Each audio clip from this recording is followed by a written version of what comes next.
I'm going to show you how to make a box joint. I'm Chris Polk, and this is the Smart Wood Shop. If you'd like to get a set of plans to build your own smart wood shop or one of our smart workbenches, you can click on the link below. A box joint may look difficult, but with a shop-made jig like this, you'll get it right every time. I want to make myself a floating shelf. You know, the kind that look like they're magically sticking out from the wall? I think that a box joint would be a really pretty detail. I've already cut my front and my sides. Next, I'm going to cut a box joint on both ends of the long piece and one end of each short piece. I want to make a 1/2-inch box joint, and that's determined by the diameter of your router bit. So I'm using a 1/2-inch router bit in my case, and I'm setting the router bit up so that it's slightly higher than the thickness of my material. I'm using plywood, and I'm going to back cut my material. That's something you wouldn't have to do if you were using solid wood.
To make the matching joint, I need to offset the material by 1/2 inch. So I can either use a spacer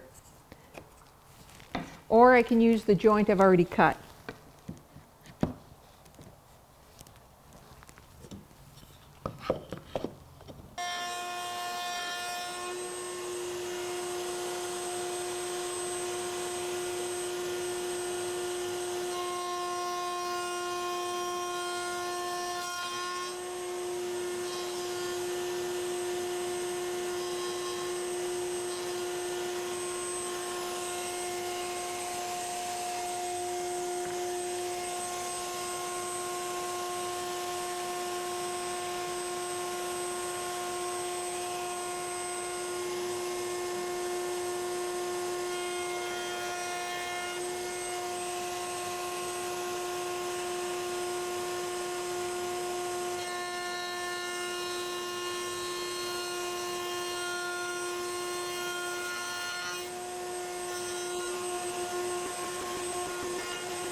It's a perfect tight fit. The ends protrude slightly, but remember I did that on purpose when I set the height of the bit slightly higher than the thickness of the material. That gives me the opportunity to glue it and sand it and have a perfect joint.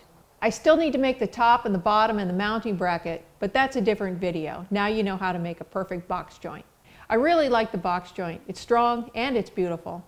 If you like this video, be sure to give me a thumbs up, subscribe, and share the channel with somebody you know. Thanks for watching. Have a great day.